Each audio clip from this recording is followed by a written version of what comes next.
Soundings presents an unabridged recording of Crook, Lune, written by E.C.R. Lorac with an introduction by Martin Edwards and read by David Thorpe. The moral right of the author has been asserted. This performance is owned by Soundings. Introduction.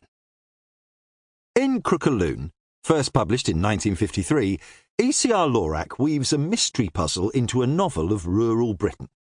The story is unusual and the characters well drawn, but the strength of the book is undoubtedly its setting. The events take place in Lunesdale, a lovely but, at least in comparison to its northern neighbour the Lake District, unfrequented part of northwest England. Lorac's series detective, Robert Macdonald, arrives in Lunesdale in the 4th chapter. He hasn't been summoned to investigate a crime. Rather, he is taking advantage of a fortnight's leave to accept an invitation to stay with his friends Giles and Kate Hoggett at Wenningby Farm.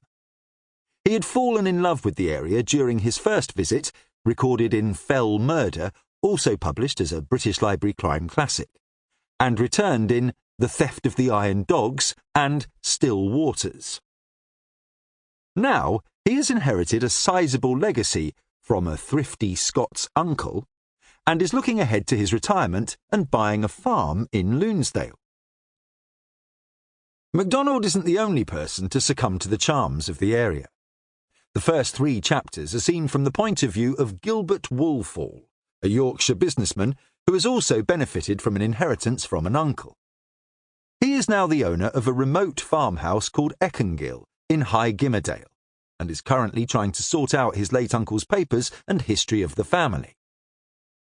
In the opening pages, he finds himself exhilarated by his return to the area. A sense of enchantment always possessed him when he looked down at the huddle of ancient stone steadings hidden away in this vast solitude of hill country. Gilbert finds himself increasingly tempted to make Eckinghill his permanent home, rather than selling the property. While walking, he encounters young Betty Fell, who wants to marry Jock Shearling, and offers to look after the house for Gilbert while he is away at work. The present housekeeper, Mrs. Ramsden, is planning to go and live with her sister in the village of Dent, but she too finds it a wrench to desert the charms of Lunesdale. Gilbert is soon disturbed by a couple of visitors. The first is Tupper, the disagreeable rector, who has persuaded himself that Gilbert's Uncle Thomas should have made a bequest to supplement his stipend. The second is Daniel Herdwick, a veteran local farmer who has the grazing... Sample complete. Ready to continue?